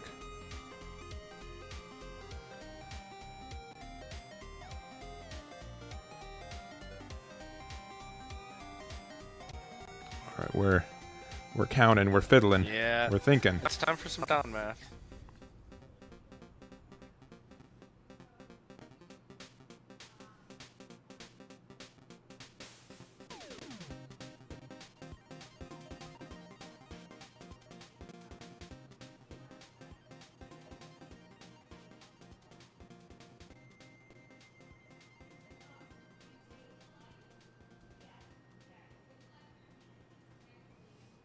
All right, they've used how much Dawn? They've used 2 Dawns, so I think they have 8 right now, correct? Yeah. Yeah, so they can. I mean, I think our next is just a 5, and probably with the Dawn, because we might have a 1k, like a Machino to buff the buggy. All right, so this is a 6. 6 down remaining. We have a 6k swing, and buggy's currently 4k. Is the last card in hand a 2k? Yeah. We're taking. Yeah, if it's a 2k, I'd probably take it. Unless this is a blocker Sanji, which we knew. Oh, they did have 10 drop in hand. Wow. Okay, well, this makes... If you have... This makes the math very interesting. Well, you have 2 blockers. I don't see how you can get there. Yeah. You need to take 2 life. Like, even if you have Diable, sure, that's 1, but, I mean, they could just block this buggy swing. Yeah. I think that's still what you do, and maybe you have the events to not lose next turn? You have to hope so. The thing is, the Katakuri player really shredded that Zoro's player's hand last turn, so... Tough I also think that, yeah, we knew that Sanji was there. I would have liked to see the Sanji be put as the bottom life, maybe. You know, do I just take this? No, you can't, because they could have Diable, so you gotta do it there. But this last life you take, I think, so you can keep that Sanji as a swinger or potential game here next turn. Yeah, I guess it just depends, like, what you have in hand for defense, because you might try to swing at Randolph. No, I'm saying the Katakuri players should probably not block and take this life. Okay, I see what you mean. But if Zoro instead pivoted to attacking the Randolph, would you block it? I would not. I would, and he's not going to. He's going 6 at life, it looks like. Or, we're going to Pero Sparrow? Interesting. Wow. That is like the least card, I think. Yeah. Instead, I would have just put one. I mean, we don't know what they want their Dawn for. They have 3 and 2 next to it. But for one more Dawn investment, you either guaranteed clear the Randolph or at least get the blocker out of the way. Because Katakuri player could, if they wanted to, just clear board next turn. And they're going to grab they got Thunderbolt, which means that's probably the only card they had. Does nothing on this board, but is a card. Just in case, I guess a blocker comes down right now, too. And there's a red Zoro. That's 7K. At the Randolph? If it's Probably at the Randolph, yeah. Yeah, Sanji's gonna block. Otherwise, you would have just snap taken that life. Okay, so that makes sense why they didn't put that extra Dawn, because now they want to hold one up for, I think, guard points, since I think we've seen a Rad Beam already this game. I think we did. I could be wrong, but I think we did. But you could have...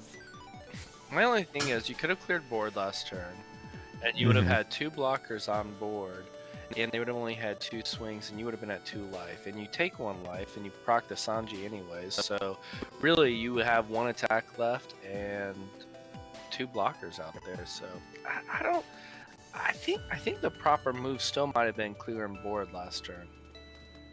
As Zoro? As Katakuri. Oh yeah, 1000%. If we had 10 drop in hand to help us stabilize, and we saw that we could put Sanji to the bottom of our life, which we did. Yeah. Like that's why you like start with that play to see what you can do with it. Like regardless of how this game ends, I really feel like the Cat player had the advantage and the opportunity. We'll see if they get there, but they definitely had the chance there. Yeah, and not respecting some of these cards, I think. Right? I mean, because the Dons and Buggy have been on board since turn 2. I mean, that's shocking to me. See, now he's doing Don math to try to win the game, and there's still 1 Don up, which we can say is a guard point heretical. There's 2 life. I mean, winning here is hard. Yeah, you have to have the exact numbers, and like every attack has to go through, right? There's 9. There's 9, and you're looking at your own life? I guess so. Okay. No Red Hawk to win you the game on the spot. Or this cross or this fiery doll do the same thing? I think fiery doll. Yes, it does. Crossfire, I believe, only procs the effect of the card, which is -4. Gotcha. All right. I think that's like 11K. If it has trigger, then, I don't even know if Crossfire has trigger, to be honest. I'd have to look. I think it does. And then here's 11K. Right. Here's 11. Can we get out of it? I gotta imagine they can. We cannot. Oh, wow. Nope. It looks like my guess is it's a fiery doll. We can go only 3K. Yeah. And Ahad gets out. Corey going to the finals with Katakuri.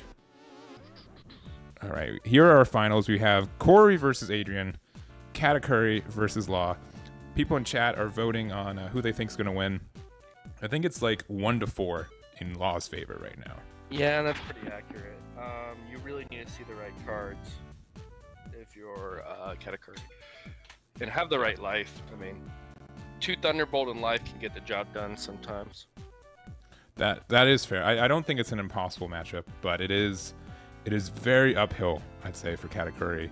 If it's not, and the parts that make it uphill are not in your control, I guess, is the best way to say it.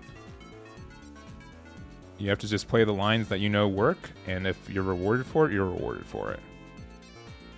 Interesting to give up a 2K here this early in the game for the Cat player. I might have just Euro. Wow. Yeah, he's going to have to show it to him, too. But interesting to 2K out of that right now. Because whenever I play Katakuri, I love taking that first life. Yeah.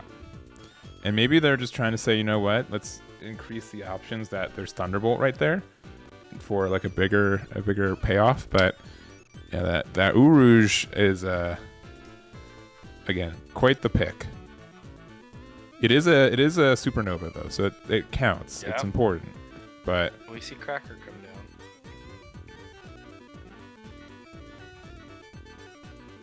And that Urouge can swing for some pretty positive numbers.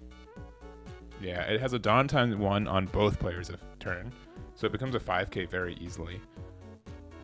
And that's fairly strong for the deck in general. Why do you think we don't see that card more? It doesn't draw one. Yeah. And also, like the Zoro we mentioned earlier, it is 6K, you know, so you're giving up more to swing into it, where even though it's nice being a 2-5, it's still very swingable into, right? Yeah, but look at, I looked away for a second to bring up that Rouge. Yeah. Look at this board for Adrian. Yeah. So good. And we see that Zoro, the aforementioned Zoro, already come into play here, and there's a 6K swing for you. Yeah. And this is a plus 2K on both players' turns, so it's a 5K right now.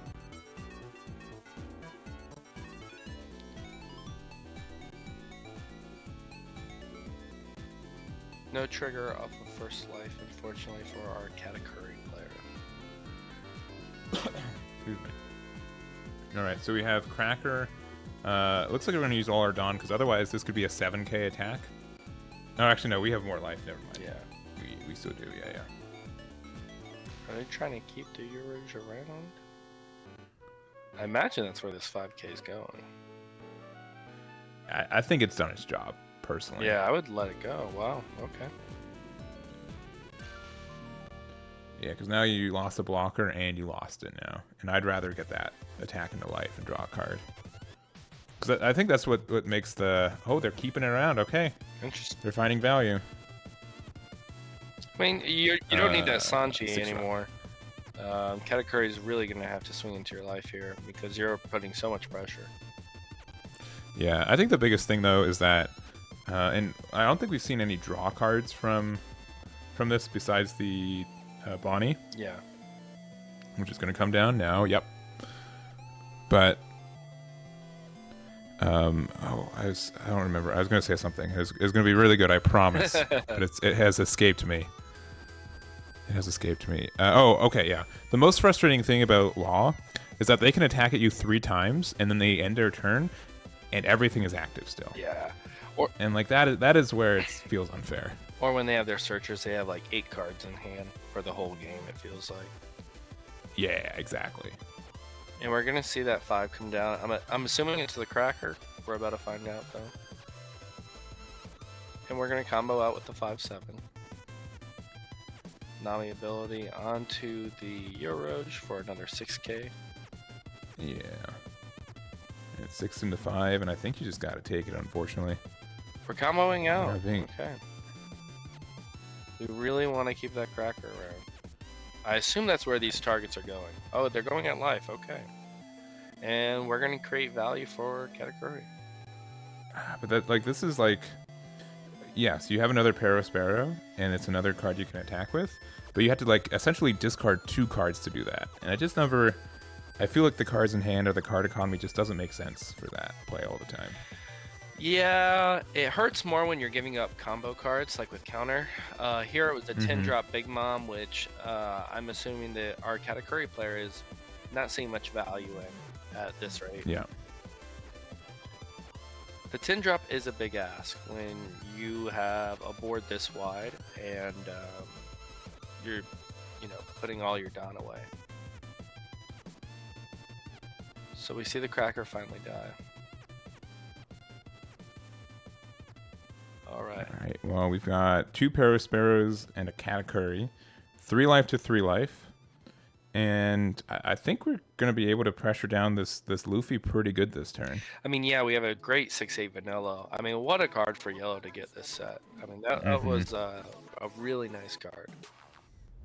Yeah, and I said it earlier today too. Like the fact like these skillless cards are such menaces at times. It is so good.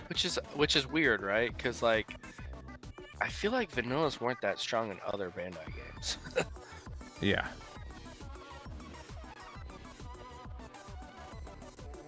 Yeah, I think we just go 6/8 with Espira. And then go down the line from there. Yeah, the thing I always say is give the least amount of information, right? Like if I just swing 6/8 right now with this Espira into Luffy, I'm not giving you anything about what I could play this turn, how much Don I have left. I have so many plays open to me. Like see, this play tells a lot. Like now you can only play down a 5-drop vanilla or a 4-drop. So you're really limited here. and it's a 9K. Like, how is this any different than just starting with your 6-8 swing, right? Yeah. Oh, this is an 8K coming at them, right? Yeah. Oh yeah, sorry, yeah. There's 3, yeah. So 2K, 1K out of the 6K. Yeah. I'm guessing this is going to Luffy. But with 2 cards in hand, you can kind of safely say, okay, I'm going to attack into Luffy now with I hate it. Oh, geez.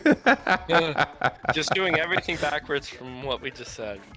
Yeah, I understand it, but like, oh, it hurts. And it's just going to my point, though. You gave away all the information. Like, yeah, of course a 10K swing's coming here because that's all you have left to do. Yeah, and like, I get it. Because like, if you want to attack into life, that is the correct order to do things, right? You attack with the Pero Sparrow, that could get KO'd. You attack with your leader, and then you go your biggest swing. But when you are trying to attack into something like that, you know, giving them that information is powerful. What you're limiting your turn to your opponent. Right, and like they were tapped out, right? So the 6/8 vanilla gets to swing into board for free, meaning that there's nothing out of life coming. There's no triggers. There's no nothing because you're swinging into board. So the Pero swing could even just sit there still and still be available to you, even if you wanted to make that play. Yeah.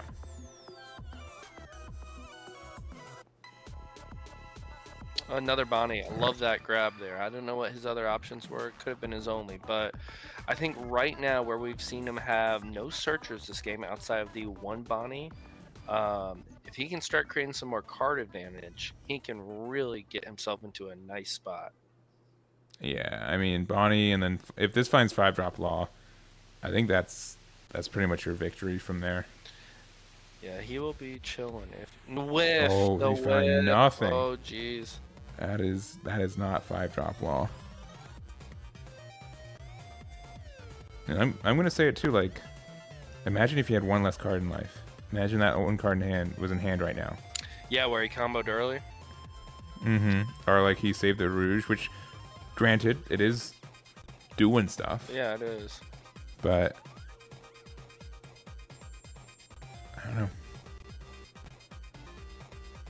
I'm gonna guess that was at your leader. It's gonna be a 6K with Rouge. Going at leader. Not clearing board. Pero, right? Is that what that is? Yeah, but getting a 2K at a hand. Yeah, I hate that. One card in hand. That means it's not making attack in.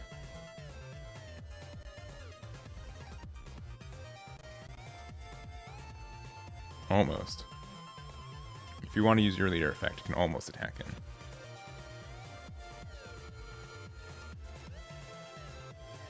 We still have the Zoro swing coming down.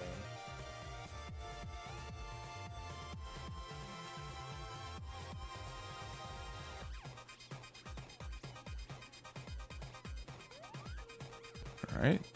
So this is a 5 + 3 + 1. This will be a 9K Zoro right now. One card in hand. He might be trying to take out the 6/8. I think that's fair. I don't think that's even a bad move. 2, we're gonna do Law effect before we swing. Play down Law. Oh, and play Law. So he already had a Law at least. All right. Oh, and then we get it. Oh, yeah, okay. That's a good play. That's dying for sure. There's the Pero gone. Yeah. So this is now a 10K Zoro. Yep. And the Pero Vanilla's gone. Yep. Good play. Good play. Yeah. Yeah, good play. And now one of these Peros have to waste a swing, swinging into Bonnie. So Bonnie's a pseudo blocker there because we know he has one Bonnie in hand. You can't let him Bonnie without even playing down a Bonnie. There's no way. Oh, but it's coming. The 10 drop, yeah. I'm thinking it's coming.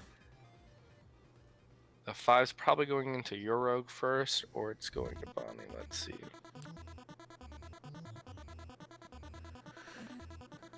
I mean, we top decked a card and we had one card left in hand, and we got rid of a 2K. Oh, finally get rid of the Rouge, who's been carrying the game all day. It's probably into Bonnie. Okay. Yeah. Okay. Yeah. Good call. And then there it comes.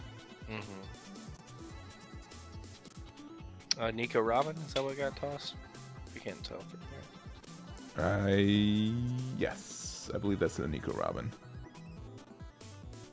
Trying to see, it's really. That would make sense, but they're also running Uruj, so it could be any combination of. Nico Robin actually. I can't tell what card that is, but I'm really interested. We start with a 5 swing, only 1 card in hand. Gotta imagine they are either taking this or Pero's dying. Yeah, they're just gonna leave these Peros on board. They've decided, it seems. Yeah. All right. So this isn't the right. I barely know this card exists with this art. It's a Brook 2K from the starter deck. It's not the art that I have on screen right now, but it's the. Oh, the guitar 2K. one. 2K. Yeah. Okay. Oh, we Thunderbolted out of life too. That is not looking great now for Zoro, for Trafalgar Law all of a sudden. And that's what we said in the beginning of this, right? Is that all it takes is a couple Thunderbolt in life? You know, honestly though, I would be really tempted to attack 7 with lead, 5 or 6, and if there's so much potential for yellow to have so many not counter cards in hand. And they only have 2 cards in hand. I mean, there's a world where they can play down 2 1-drops and restand Zoro this turn. We don't know their hand. If we play Makino in this build, I guess it looks like, okay, it looks like we already attacked. Are we attacking with leader now? We might have already attacked. They already attacked with leader, I believe. Okay.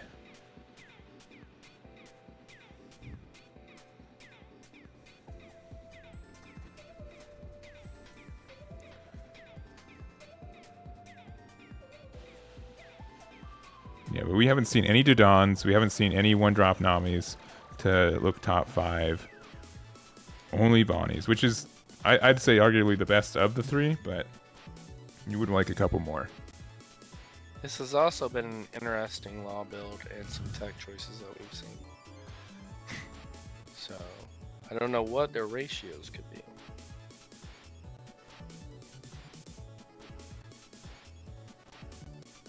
Now, unlike most law decks, I think at this point of the game, you do have 2 life. Yeah, and I'm shocked at how well he's tried to keep those life. Yeah. So there's the restand that I spoke of earlier. Yeah, like this, and then maybe a 1-drop blocker. Well, 2 cards in hand. One's. Oh, he already played down the Bonnie. I don't think we know the cards in hand.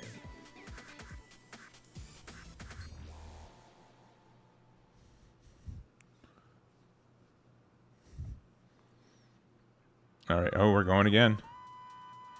So this is 7 + 1. This is 8. Oh, into a Pero Sparrow. Okay. It's kind of late for that. I'm shocked he didn't just go at life there and just try to full send next turn, hope he survives. But I mean, it was going to be hard to survive with that many swings. Yeah, I think if they get another 10-drop Big Mom, that'll probably just be the end of it. Thunderbolt. Oh, Thunderbolt? Yeah. Okay, that must mean they have no better choices. And a blocker and a block. Okay, which feels way worse than they just presented Thunderbolt, but we'll see. I think we can Thunderbolt 7K. Do we know the card in hand? We might. I do not remember. I do not recall. And we do see the Thunderbolt come down. Yeah. Yeah, and then we can split this 8 Dawn between the 2 of them, so 7K. Ooh, last life was a Sanji too. Oh yeah. That life is very good. So you're taking that. And now and then they can get out of 7K. Everything. Yeah. Oh, they just won this game. I mean. Yeah. Okay. Well, nine's enough. Yeah. You get to look at the card in life anyways. So. And everything on the 10-drop. Katakuri stole it. And there it is. Very close match. There it is. Well, looks like the underdog Katakuri won this one. You guys will get your channel points for that. And sure did. We were we were both wrong, which I'll take Solomon. Solison. Man, I'm surprised Katakuri won that one though. That did seem. The Thunderbolt was huge. Had 2 Paros in life, 2 Paros in life, a Sanji in life, and a Thunderbolt. That's pretty good life. Yeah, that is a little bit above average. We did have 6 cards in life because we did Big Mom. Yeah. So, what, 2/3 of the cards were good, which isn't, I don't think, outrageous, but definitely feels good. Yeah, and also Law not taking life a little more aggressively earlier on and forcing the Katakuri player to swing into life. I think we saw that decision come into play there at the end. Yeah, I 100% agree on that one. Damn it. Damn